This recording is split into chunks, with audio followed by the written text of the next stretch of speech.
When Tesla needed to ramp up production for the Model 3 sedan back in 2018, it pitched this gigantic tent for the assembly line. I mean, who can forget that tent if you've been following the auto industry? Just how important is a working factory when it comes to the e-truck war?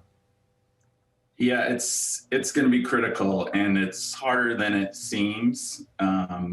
There's about 10 companies building these electric pickups, or plans to, and at least 6 of those are coming from startups, and they're also having to build electric truck factories. So, it's a fraught process, and we're going to see a lot of growing pains, I think, in the next couple of years. But just because a factory is sitting there idle doesn't mean that it can easily be restarted. You explore the idea of what's known as retooling in your most recent piece for Bloomberg News. Explain what retooling is and why it can be pricey.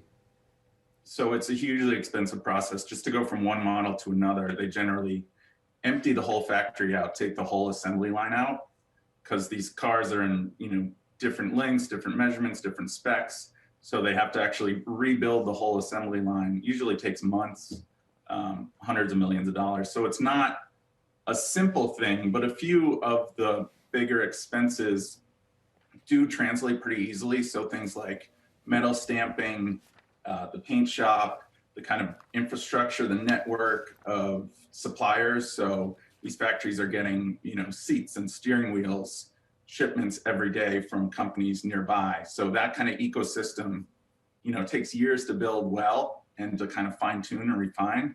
And that's something that, Detroit's Big Three and the other incumbent automakers are really good at.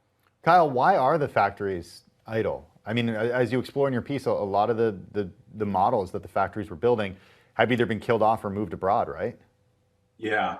So Detroit did a huge gut check 3 to 4 years ago and looked at all the models that weren't selling great or they didn't think would sell great in the future. So everything that wasn't a truck or an SUV or electric got a really hard look, and a lot of those models got killed. So we looked at production, and 1 in 6 of the vehicles coming out of North American factories for Ford, GM, and Stellantis 3 years ago is just not there anymore.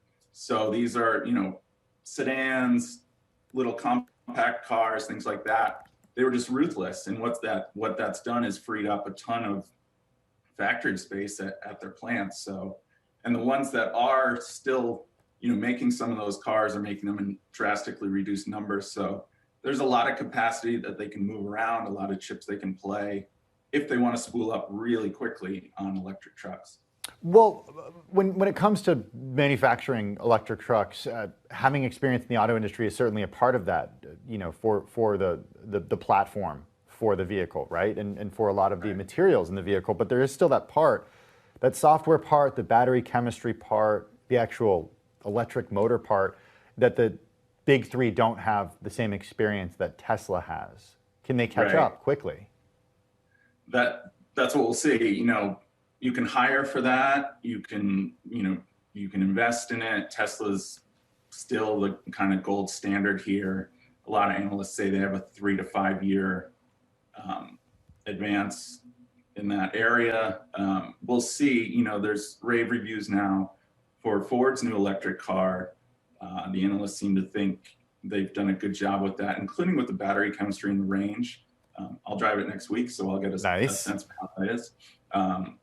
But that's really telling. The other wild card here is the battery itself. These things weigh 3,000 pounds. So where they are sourced will, be critical for what, this country's manufacturing footprint looks like 10 years from now.